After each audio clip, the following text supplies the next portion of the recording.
E você deu play no Varejo em Movimento, o guia definitivo para o sucesso do seu negócio. Essa aqui que é uma parceria do Cindy Lojas Porto Alegre, do Conectar Hub e da Estúdio ProHub. Eu sou o Victor Abes da ProHub. E eu sou o Victor Ventura do Cindy Lojas Porto Alegre. E a gente, juntos, dando seguimento nessa caminhada do conhecimento do mercado do varejo, a gente vai conversar hoje sobre uma questão extremamente importante. A gente vai falar sobre a Convenção Coletiva de Trabalho, finalzinho de 24, também 25, com o doutor Flávio Obino, ele é advogado trabalhista, mas logo após a vinheta.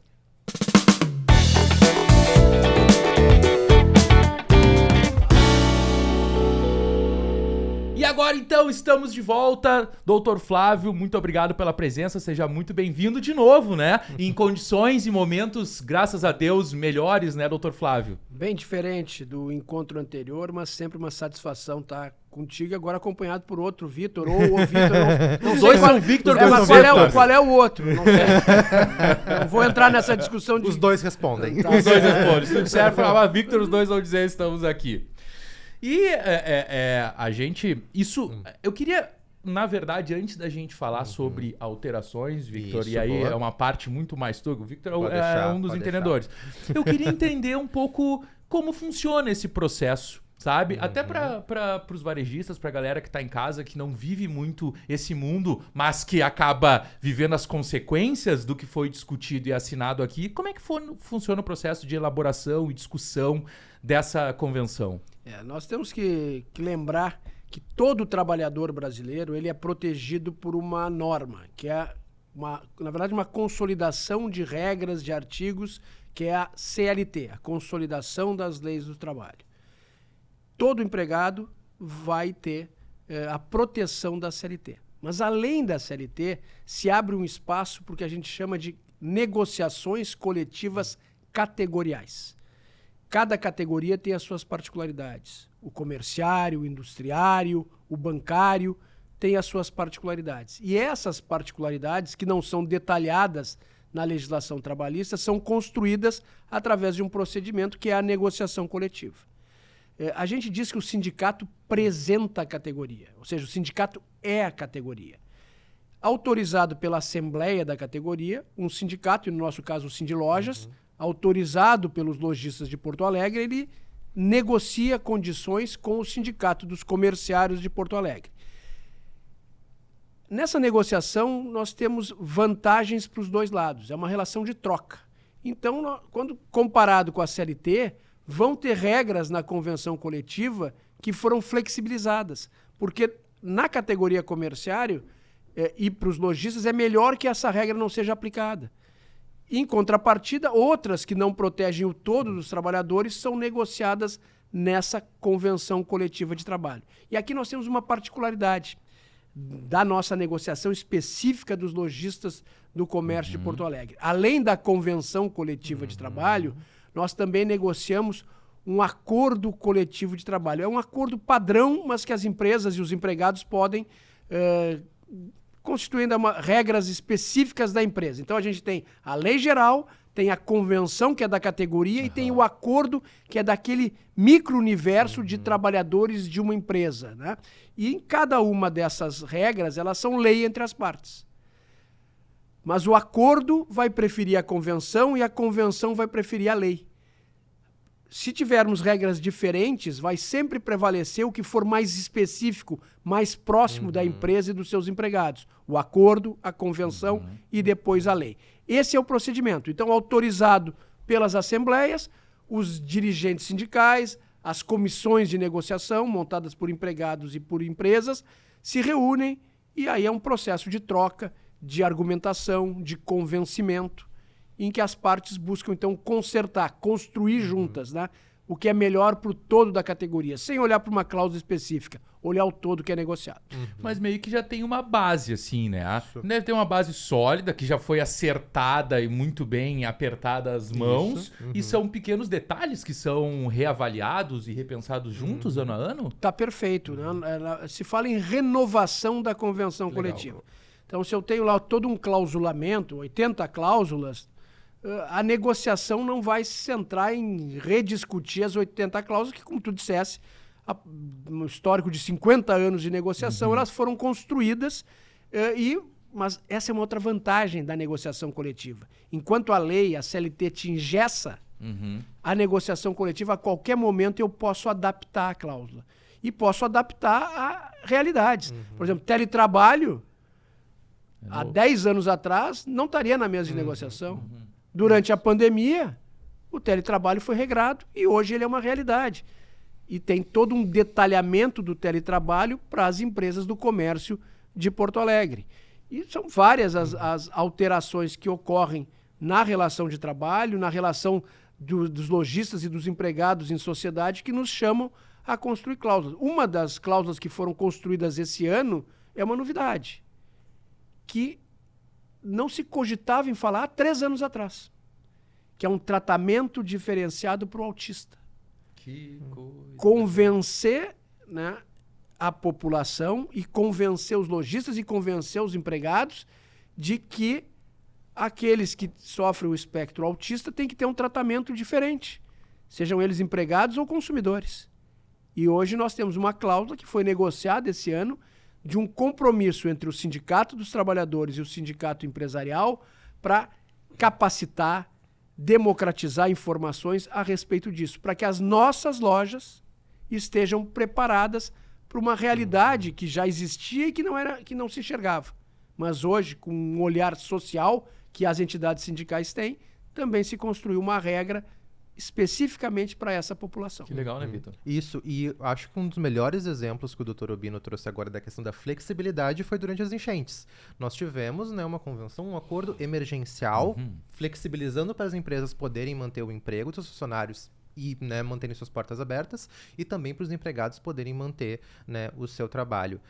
Mas, doutor Obino, uma pergunta assim, muitos dados alimentam a discussão, né, principalmente dados econômicos, entre o Sindicato dos Trabalhadores, né, que em Porto Alegre, no caso o Sindec, e o Sindilojas. Nos traz um pouquinho que dados econômicos são esses, são considerados na hora de fazer ali os acordos, principalmente, né, que acho que é o mais importante, que é a negociação de salários. Os dados econômicos são trazidos à mesa e eles variam tanto da questão da variação de preços, que é a base de tudo, né? Então, nós vamos discutir uma recomposição dos salários, um reajuste dos salários ou, eventualmente, um aumento de salários.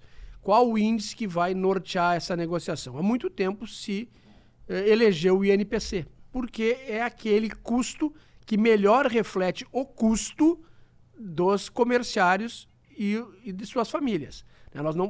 Nós temos vários índices aí econômicos, mas que entra a variação do dólar, né? Aqui a gente foca muito na cesta básica, que é o INPC até 3 salários mínimos, que é o que leva, então, que é levado em consideração para nós construirmos a cláusula de recomposição. Mas tem outros índices setoriais e econômicos que importam, né? O comportamento de vendas no comércio, geração de emprego ou destruição de postos de trabalho. Sim. E um dos desafios que nós temos numa negociação de convenção coletiva é que se negocia para o todo da categoria. E aí eu tenho ali alguns setores que no período de 12 meses foram muito bem e outros que foram muito mal. Nós temos alguns setores em que os índices econômicos nos dizem, o setor cresceu X%. Mas o setor cresceu porque tivemos novos players, novas empresas no mercado. Mas se eu tenho um olhar individual, aquela empresa, a maioria, não teve o mesmo crescimento. Ou até pode ter tido perda em função do aumento da concorrência. Então, todos esses dados econômicos, eles são trazidos, são estudados por cada uma das representações, tanto de trabalhadores como de empregadores, e eles aparecem na mesa. E aí tem que estar preparado para rebater alguns argumentos baseados em dados econômicos, porque eu posso usar na mesa, aí não numa negociação ganha-ganha, e isso cada vez isso aparece com menor intensidade na mesa de Porto Alegre. Porque lá atrás a gente tinha dados econômicos para usar como vantagem na mesa. Então eu tinha esse dado econômico, eu escondia uns e jogava outros para ter vantagem na negociação. Tanto os empregados tinham esse posicionamento, como as empresas. Hoje, como é muito mais construtiva essa relação, isso mudou, a gente diz que se aprende muito a negociar negociando. E negociação é confiança. Hoje, porque a base da nossa mesa de Porto Alegre é a confiança. Então não tem mais essa de esconder no bolso a informação. As informações são abertas e são analisadas pelas duas bancadas representando empregados e empresários, cada um defendendo os interesses de quem representa, mas sabendo que tem questões que não é... Uma relação é continuada, não adianta eu ganhar esse ano com base numa informação não verdadeira, porque o ano que vem eu vou sentar de novo, amanhã eu vou sentar de novo, vai ter uma emergência com uma enchente, com uma pandemia, e nós vamos ter que ter a velocidade de negociar. E a base da negociação é a confiança. E tem um ponto que eu imagino a complexidade desse momento, porque, vamos lá, eu posso ter um resultado de que em 2024 o varejo bombou. Tá? Foi gigantesco. Mas dentro do varejo nós temos lá o segmento atacadista, que foi muito bem, e a construção civil que não foi legal. Bom, né? Como que tu toma uma decisão para uma categoria inteira, sendo que a gente tem segmentos que foram tão distintos e discrepantes em questão de resultado, né? Deve ser mais complexo pesar essa caneta na hora da assinatura disso. Eu costumo dizer na mesa que o sindicato empresarial não negocia pela média dos empresários. No momento que vai se falar de recomposição de salários, de reajuste. Eu negocio por quem foi pior. Eu negocio por quem foi pior. Por quê? Porque, na verdade, nós estamos... A negociação coletiva é um regulador de mercado. Certo? Em alguns momentos, se aumenta o salário porque o mercado está jogando para baixo.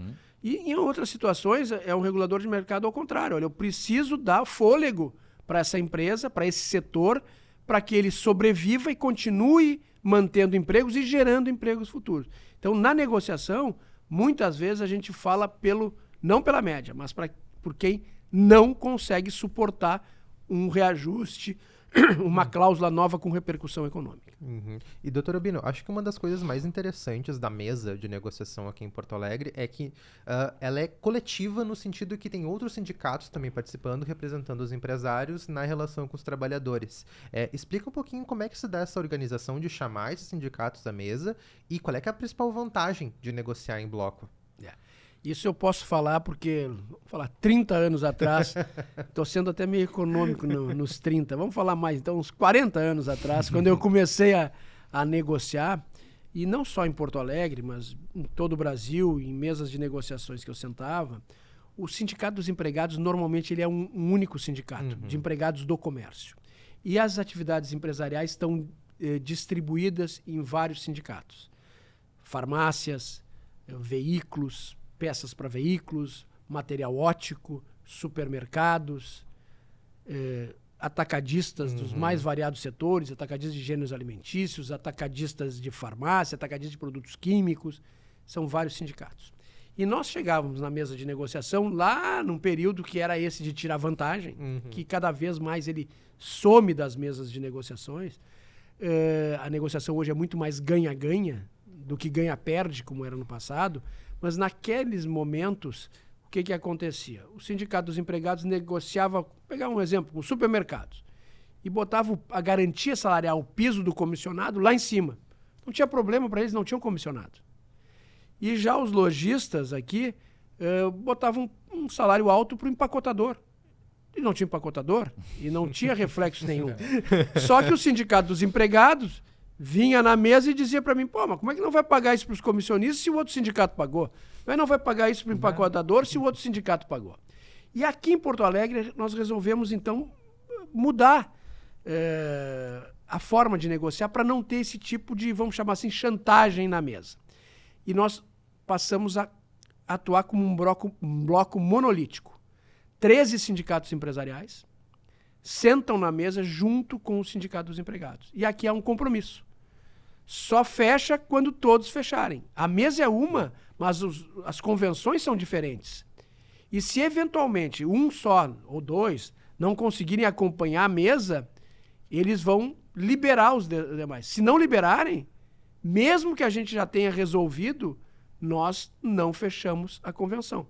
Para proteção do todo e para não ter esse tipo de situação que nós vivemos no passado de jogarem na mesa uma vantagem para querer empurrar para outro setor. Então, é uma particularidade de Porto Alegre, funciona muito bem.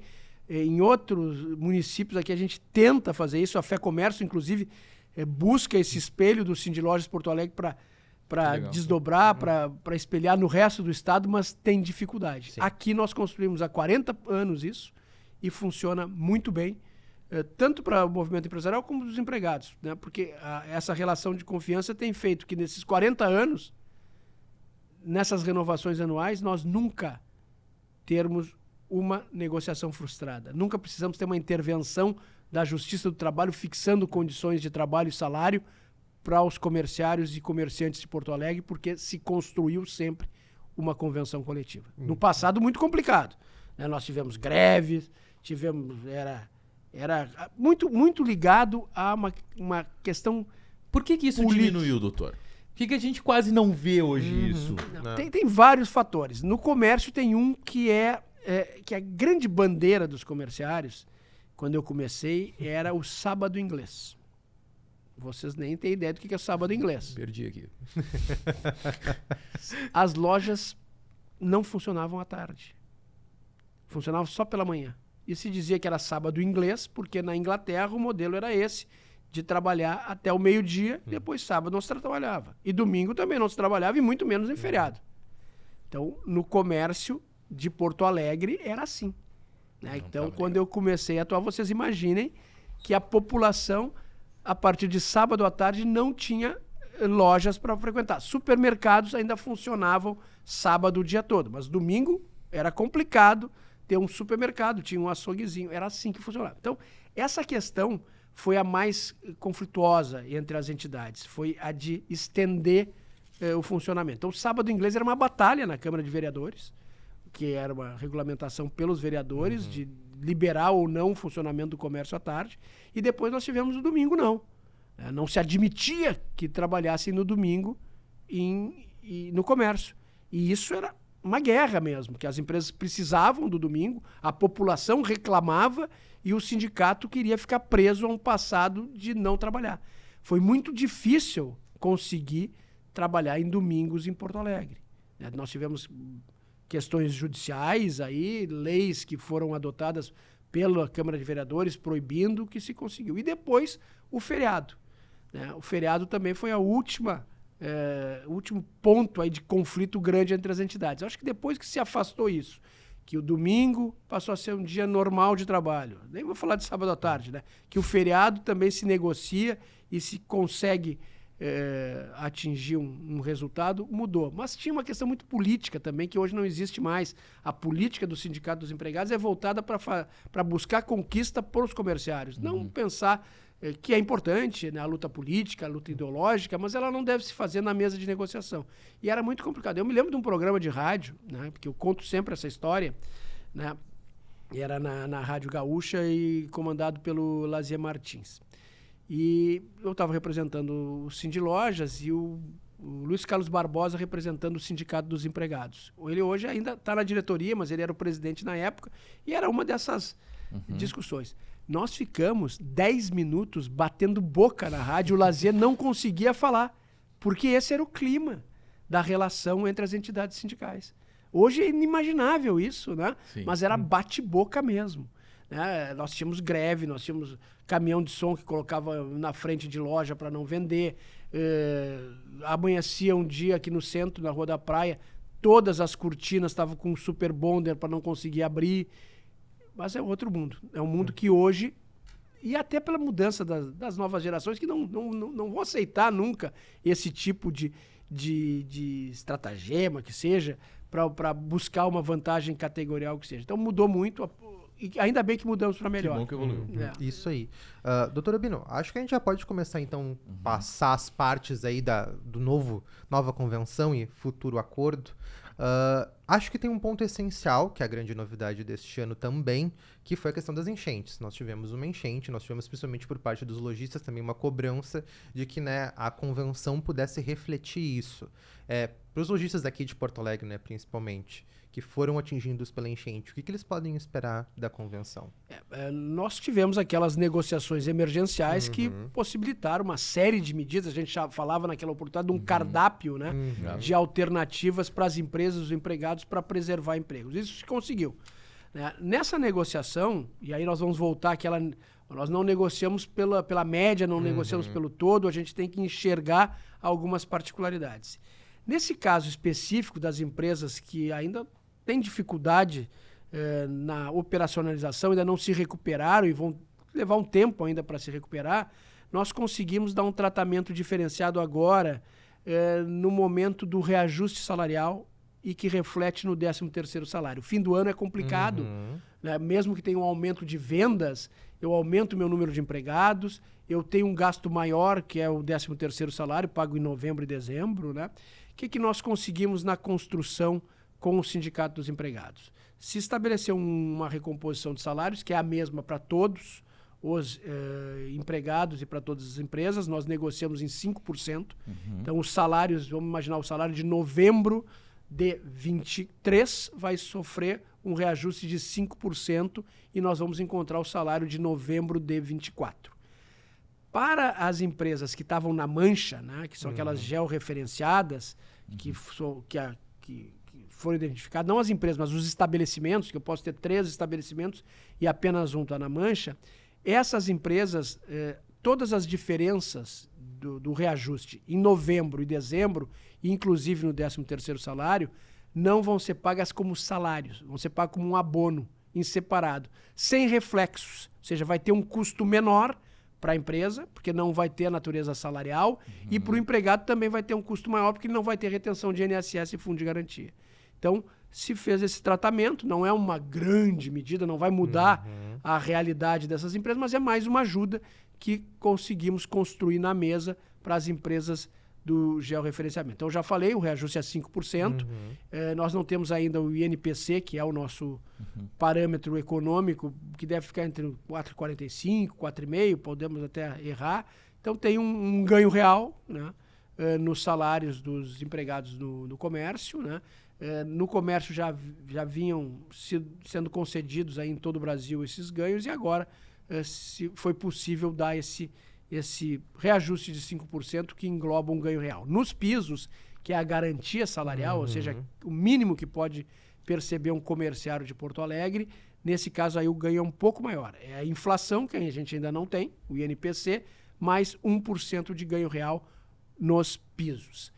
Nós temos aqueles acordos coletivos que estabelecem prêmios e ajuda financeira para domingos e feriados. Esses também terão uma recomposição na base de 5%. Então, esse mesmo índice está garantido para o prêmio do feriado, por exemplo, cresce em 5%. Então, essas são as cláusulas econômicas. Eu acho que é importante, quando a gente fala em convenção e acordo, esse é um formato próprio aqui de Porto Alegre, que também é na defesa do todo. Né? Tem empresas que não têm interesse em trabalhar em feriados. Tem empresas que têm interesse em trabalhar em domingos, mas eles não querem onerar o seu domingo. E nós fizemos, então, uma construção lá no passado para viabilizar a abertura em feriados, que na convenção a gente não trata disso. A gente trata no acordo. E as empresas que aderem ao acordo ou negociam seus acordos, elas estabelecem lá, sim, um prêmio para feriados e um valor para domingos. Agora, se eu sou uma empresa que não quer trabalhar em feriados, o domingo é um dia normal no comércio hoje. Então, eu não preciso aderir aqui, porque ao aderir eu vou ter que pagar um valor maior pelo domingo. Então, eu não faço adesão. Mas tem outras vantagens também que tem no acordo. Não é só essa do feriado e do domingo, mas que estão todas relacionadas. Uma situação que eu gosto sempre de focar é o repouso semanal remunerado. Como o domingo é um dia normal, os comerciários trabalham em domingos. Só que tem uma lei que estabelece que a cada 2 domingos trabalhados, o terceiro necessariamente vai ser de repouso. Então não pode, mesmo que tenha folga na semana, não pode trabalhar todos os domingos seguidos. 2 por 1 está na lei. E se a empregada é mulher, a lei fala em 1 por 1. Trabalha um domingo, no outro ela tem que descansar. O repouso tem que coincidir com o domingo. O que nós acertamos com o Sindicato dos Comerciários? Aquelas empresas que celebrarem o acordo coletivo de trabalho, o sistema vai ser 3 por 1. Nem 2 por 1, nem 1 por 1 das mulheres. É 3 por 1 independentemente de gênero. Já na convenção, é 1 por 1. Também independentemente de gênero. Então, a lei fala em 1 por 1 para a mulher e 2 por 1 para o homem. E aí, categorialmente, se negociou, olha, quem não tiver aqui no acordo, que não está interessado com o feriado, que não quiser as vantagens, vai ter que ter 1 por 1. Até porque ele não tem ônus maior do trabalho aos domingos. Mas quem tiver no acordo, aí é 3 por 1. E aí é muito mais fácil para as empresas montarem as escalas. Porque, além disso, tem o problema de não poder trabalhar mais do que 6 dias corridos. E aí, no acordo, se faz também um ajuste categorial que flexibiliza a regra e na convenção não. Então, por isso, essa sistemática de convenção e de acordo. Nós temos 800 empresas que fazem o acordo coletivo, é um número significativo, mas é sempre nessa busca de equilíbrio coletivo e diferenças individualizadas. Como o acordo é por empresa, a empresa, então, pode fazer essa adaptação. Esse é o nosso formato, convenção e acordo coletivo. E, doutor Obino, pensando também assim, né, claro, né, tanto a convenção quanto o acordo giram algum tipo de obrigatoriedade por parte das empresas, elas têm que cumprir esses regramentos. Até para a empresa que hoje, daqui a pouquinho, está querendo entender melhor e querendo até mesmo se salvaguardar de qualquer problema. Existe algum tipo de impacto na empresa? Ela sofre algum tipo de sanção se ela descumpre alguma cláusula da convenção do acordo? Como é que funciona isso? Não, tem sim. E vamos dar um exemplo que é sempre mais fácil, que é trabalho em datas especiais. Boa. Pela convenção coletiva está proibido o trabalho em feriados. Pela convenção coletiva está proibido o trabalho em dia de eleição. Pela convenção coletiva está proibido o trabalho, quando eu falo trabalho do empregado. A empresa sem empregados pode funcionar. Perfeito. E está proibido o trabalho na terça-feira de carnaval. Não pode trabalhar. No acordo coletivo se constrói o trabalho em feriados, o trabalho em dia de eleição e o trabalho na terça-feira de carnaval. Se eu não tenho acordo e eu sou atingido pela convenção e eu trabalho com empregados no feriado, sem estar autorizado, eu trabalho com empregados em dia de eleição, sem estar autorizado, eu trabalho com empregados na terça-feira de carnaval, sem estar autorizado, na própria convenção tem uma multa. E existe uma fiscalização do Sindicato dos Empregados para ver se alguma empresa funciona nessas datas com empregados sem observar. E aí há uma lavratura de um auto de infração e depois se examina, se dá prazo para a empresa se defender. E aí os dois sindicatos se reúnem e, se efetivamente houve um descumprimento da convenção, se determina o pagamento da multa que está prevista aqui, sem prejuízo de uma ação judicial movida pelo Sindicato dos Empregados para proibir a empresa e buscar uma outra indenização individual para os empregados. Perfeito. Mas talvez eu tenha ficado com uma dúvida aqui. Falar ela real. Se a minha empresa, se o meu varejo, tá? Ele tá dentro, salvaguardado por este guarda-chuva, certo? Eu posso ou fazer parte dessa convenção, desse acordo coletivo, ou optar não fazer parte, e aí eu vou ficar sob, sei lá, o guarda-chuva da CLT ou alguma coisa nesse sentido. Eu posso não fazer parte do acordo ou sou obrigado a entrar? Não, vamos lá. A convenção coletiva é lei entre as partes e atinge a todos os empregados e todas as empresas. Então, convenção eu não tenho escolha. Eu tenho que cumprir a convenção. Certo? A convenção é lei, é como se fosse a CLT, só que é uma CLT que vale só para os comerciários de Porto Alegre. Entendi. Mas eu tenho essa alternativa do acordo, né? Porque o acordo pode estabelecer regras diferentes da convenção. E a convenção e o acordo podem estabelecer regras diferentes da lei. Se eu não quiser onerar o meu domingo, se eu não quiser onerar o meu feriado, eu vou ficar com a convenção. Mas eu não vou abrir em dia de eleição, não vou abrir na terça-feira de carnaval, não vou abrir em feriado. Estou dando alguns exemplos. Vou ter aquele sistema de 1 por 1. Se eu for para o acordo, né, que eu vou dar algumas vantagens, né, prêmios para os empregados, mas eu vou ter vantagens recíprocas, né? Entendi. Que vão ser essas de 3x1, de poder trabalhar nesses dias, que foi o exemplo que eu dei. Mas tem outras situações. Nós podemos falar sobre a questão dos feriados agora. Em novembro vão ter 3 feriados. 3 feriados em novembro. Certo? E aí não posso abrir se eu não fiz adesão para o acordo. Se eu fiz adesão para o acordo, eu vou poder abrir. E aí tem uma regra que se estabeleceu esse ano, que é uma novidade, que sempre que tivermos mais do que... Porque, voltando, quando trabalha num feriado, eu tenho que dar uma folga compensatória. Além de pagar o prêmio, eu tenho que dar uma folga para o empregado. Essa folga pode acontecer no mês do feriado ou no mês subsequente. Só que em novembro, eu tenho 3 feriados. E é complicado eu dar folga no mês de novembro. Vou passar para dezembro. Pô, mas dezembro é a época das vendas. Como é que eu vou dar folga em dezembro? Então, a regra do mês mais mês subsequente é um problema. O que nós fizemos? Para quem tem o acordo, nós flexibilizamos.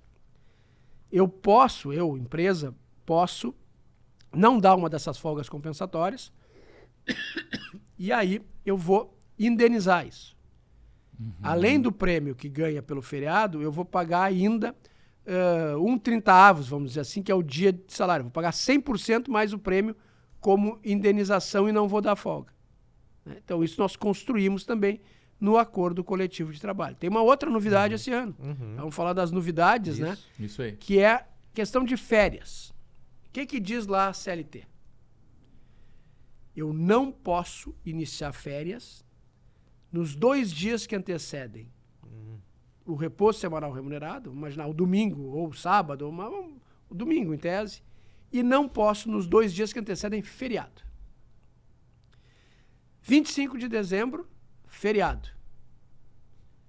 As férias não podem iniciar nem no dia 23, nem no dia 24. E os empregados querem sair. Querem sair. Porque acabou, ali vai dar no dia 24, já tem pouca gente, dia 25, eu quero sair, eu quero aproveitar, tem o fim do ano. Não, vou ter que te dar antes. Mas se me der antes, eu vou perder a comissão, porque nesses outros dias aí vai estar bombando. 23 tá bombando, não, eu vou ter que te dar dia 18, porque senão eu vou entrar nessa regra aqui da CLT, não posso te dar. Senão eu vou te dar na outra semana, mas aí tem o feriado do dia 1º, também me complica. E a lei é lei, teria que ser cumprida. Mas entra a negociação categorial. Nós estabelecemos que pode ser um dia antes. Que um dia antes é vedado, mas 2 dias antes eu posso dar. Então, nesse caso, dia 23, eu não posso, mas dia 24 pode começar as férias. Bacana. Então, nós fizemos uma flexibilização da regra para que todo mundo quer, que as empresas querem, que os empregados querem, é sair dia 24. Ainda mais que dia 24 é o dia da ceia, todo mundo quer ir em família, uns querem viajar e tal, né? Mas eu não poderia. Não poderia dar pela lei, porque é véspera de feriado. Se flexibilizou, pode dar dia 24, dia 23 não pode. Isso aí. Doutor Urbino, aproveitando então, né? O lojista agora está sabendo das vantagens, principalmente ali do acordo. Quando é que ele pode começar a procurar, então, o Cindy-Lojas Porto Alegre, principalmente, para firmar acordo, para entender melhor a convenção, né, o documento completo, em que momento, mais ou menos, ele pode já fazer esse trabalho? Direto com o Cindy-Lojas para firmar o acordo. O Cindy-Lojas, isso é uma... Boa, doutor o Cindy-Lojas, ele, pela regra da convenção, é um acordo coletivo de trabalho assistido pelo Cindy-Lojas. Então, o Cindy-Lojas recebe a demanda, tem um acordo padrão, negocia com o Sindicato dos Empregados. Aí tem uma questão, o Sindicato dos Empregados vai ver se essa empresa tem cumprido a convenção, né? E aí tem toda uma regra, ou chama uma assembleia ou não chama assembleia, quem já tem, que é renovação, não precisa chamar assembleia, então tem toda uma situação particularizada. Mas de imediato, Vitor, de imediato, até porque, claro que o foco, a gente sempre olha o feriado, né? O feriado. O que brilha, né? O foco é o feriado, mas o primeiro feriado mesmo vai ser lá dia 2 de fevereiro. Então tem tempo. Sim. Tem tempo, né? Tanto que esses acordos, eles vigoram a partir de 1º de janeiro. Sim. Mas já podem procurar, porque é um trabalho todo de formalização, de renovação, então essa procura ela já pode ser feita de imediato, tem toda uma estrutura no Sindlojas para receber o lojista, para encaminhar essa negociação, tem algumas particularidades, por exemplo, tem uma outra, na convenção coletiva o reajuste é geral, 5% para todo mundo. Lá no acordo, nessas trocas que foram feitas, tem um limite. Por exemplo, se o cara ganha lá 20 mil reais, ele não tem garantido 5%. Se for na convenção, tem. Mas se for do acordo, é até 8 mil. Ele vai ter uma parcela fixa e o resto é negociação direta entre empregado e empregador. É mais uma diferença que tem no acordo que não tem na convenção. E são várias, tem várias outras aí também. Sim, sim. Eu fico pensando um pouco... eu sou pequeno, sou um varejista pequeno, talvez um pouco desinformado ou sem assessoria adequada, né? Profissionais contratados para cuidar dessa minha parte de recursos humanos. E tenho o meu time lá de colaboradores. Me explica uma coisa, se eu estou desatento, não estou vivendo aqui na Terra nesse período, eu deixo isso passar, acabo não vendo, nem sabia, não acordei com o Sindlojas, não assinei nada. Como é que funciona isso, né? Isso é feito algum tipo de informação oficial de que isso saiu? Como é que funciona nesse ponto? E qual é o risco de eu não me adequar e não saber que mudaram as regras do jogo, assim, falando objetivamente no dia a dia? Certo. Como eu disse lá no início, é lei. Né? Então, como lei, eu não posso alegar desconhecimento. Tá. Eu tenho que conhecer a convenção coletiva da minha categoria, porque eu tenho que cumprir a convenção coletiva da minha categoria. Eu tive uma convocação anterior para uma assembleia. As assembleias no Sindlojas, elas não são só para associados, são para todos os interessados. Legal. Todo mundo, não precisa nem ser sócio, ele vai na assembleia e vai fazer as suas reivindicações, vai contrapor reivindicações do Sindicato dos Empregados. Então, todos podem participar do processo negocial comparecendo a essa assembleia. Mas eu não compareci. Né? Tenho total confiança no Sindlojas, em quem está na mesa, sei que eles vão fazer o correto.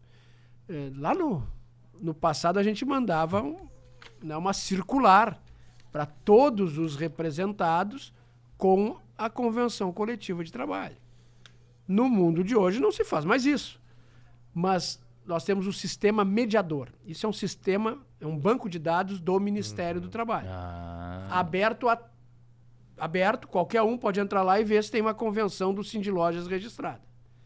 E além disso, obviamente, o Sindlojas faz toda a divulgação, né, da convenção coletiva que está lá no seu site. Entra convenção coletiva, vai aparecer no dia em que for agora, nós não assinamos ainda, mas no dia que for assinado, vai aparecer lá no site do Sindlojas a convenção coletiva. Ela vai ser registrada no Ministério e no mesmo dia vai estar no site do Sindlojas. Então tem acesso à informação diretamente no Sindicato do Empresarial, o Sindicato dos Empregados faz a mesma coisa, o sistema mediador, que é um sistema público do governo, também. E eu, como empresário, mesmo estando no mundo da Lua, né? Mesmo estando no mundo da Lua, lá no lindo balão azul, né? Eu vale pra ti também. Sei que todo ano isso muda. Então, no mínimo que eu, mesmo no mundo da Lua, tenho um radarzinho para saber, novembro, database da categoria, deve sair alguma coisa, vou entrar no site lá. Ou seja, né, então, como diria meu avô, te liga bico de luz, Exatamente, exatamente. Não, e além disso, né, o Sindlojas faz todo o trabalho de divulgação, né, que saiu o acordo e a convenção por meios de mídia e tudo mais. E importante lembrar também, o associado do Sindlojas Porto Alegre tem consultoria jurídica gratuita, inclusive na área trabalhista, com o próprio escritório do Dr. Obino. Barbada. Que pode esclarecer ali virtualmente dúvidas que tiver depois da convenção, do acordo. Se vier a ter problemas mais lá na frente, pode procurar o Sindlojas, que vai encaminhar o Dr. Obino para esses esclarecimentos. Ou seja, é o tipo de coisa que é muito mais rápido, fácil e barato prevenir do que ter que remediar depois, né, Tchê? Exatamente, muito, muito mesmo. Então, assim, da minha parte, eu acho que temos. Eu quero saber se tu tem mais questões aí ainda sobre o acordo. Eu vou passar a palavra pro Dr. Obino, deixar aí realmente um recado final e mais algum esclarecimento que tiver, Dr. Obino, que o senhor acha importante do lojista, assim, saber nesse primeiro momento em relação à convenção e acordo coletivo. Nós temos tempo hábil, né? Vamos entrar agora em novembro. Novembro é que passa a valer essa convenção coletiva. Os acordos, eles têm até uma vigência maior até o final de dezembro. Mas os salários de novembro já devem ser pagos com a recomposição salarial, então com os 5%. Então, escritórios de contabilidade, empresas de serviços contábeis, né, atentos para que já em novembro os empregados tenham seus salários recompostos com 5% e sejam observados os pisos salariais. Esse, então, é o alerta principal. E o outro é: procurem o Sindlojas, aqueles que têm interesse em cláusulas diferentes da convenção coletiva, que têm interesse em funcionamento em feriados, dia de eleição, terça-feira de carnaval, né? Procurem o Sindlojas, se informem das vantagens que existem no acordo e também das vantagens para os empregados, né? Porque, como eu sempre digo, é uma relação de troca, tem vantagens e desvantagens se eu olho só para um dos lados. Mas como eu olho para a mesa como um todo, que é a mesa que a gente constrói, eu tenho certeza que o acordo é vantajoso para todos, para empregados e para empresas. Então, só quem não quer mesmo abrir em feriados, que não tem problema de domingo, que fecha no sábado inglês, que não trabalha no sábado, esse tudo bem. Mas eu não consigo imaginar que não haja interesse por um acordo coletivo de trabalho. E o acordo, como nós já dissemos, ele é assistido pelo Sindlojas. A gente já viu um receio, mas eu vou ter que negociar lá sozinho com o Sindicato dos Empregados, eles vão me empurrar um monte de cláusula aqui, de condições. Não. Todo ele monitorado pelo Sindlojas, que assiste a empresa associada e não associada nesse procedimento negocial. Então, procurem o Sindlojas, né, para conhecer a convenção, para conhecer os acordos coletivos de trabalho, e esperamos sempre aqui que esse seja uma forma de flexibilizar direitos que estão engessados na CLT. Esse é o nosso maior desafio, né? Dar alternativas para que as empresas se adaptem da melhor forma possível para bem atender, para não ter horas ociosas, para ter o cliente bem atendido e que não seja um entrave a lei, não seja um entrave às regras da Convenção Coletiva de Trabalho. Por isso, o acordo sempre é a nossa sugestão. Gigante. Doutor Obino, muito obrigado pelo teu tempo, pela tua presença. Obrigado por representar tão bem a categoria, né, nessas mesas de negociação, né? E ser tão fera assim, né? Dá para ver que é muito genuíno da tua parte de que essa comunicação ela seja ostensiva, que ela chegue nas pessoas, que o varejo de fato conheça isso e coloque em prática, afinal, essas regras que são tão, até de forma carinhosa, né? E preocupada, ajustadas. E assim, se tu tá com alguma dúvida, deixa aí nos comentários. E, Vitão, fala como é que dá aí os acessos do Sindlojas também. Perfeito. sindlojaspoa.com.br, acessa lá, tem uma abinha específica chamada Convenções Coletivas, tem todo o nosso histórico de convenções para lojistas de Porto Alegre e de Alvorada, é importante sempre lembrar isso, a gente também negocia para o município de Alvorada, então se você é lojista, tem alguma dúvida, quer saber como é que tá, entra lá e também pode acessar pelo nosso telefone que tá lá no site, WhatsApp, todos os canais de comunicação o Sindlojas está atento para melhor atender o lojista e esclarecer todas as dúvidas que vocês tiverem. Seja tu associado ou não, né, Vitão? Exatamente. E se quiser se associar, também tá aí valendo. Então, obrigado pela tua audiência, te liga nesse conteúdo, tem prazos aí, a gente se vê na semana que vem. Falou! Tchau!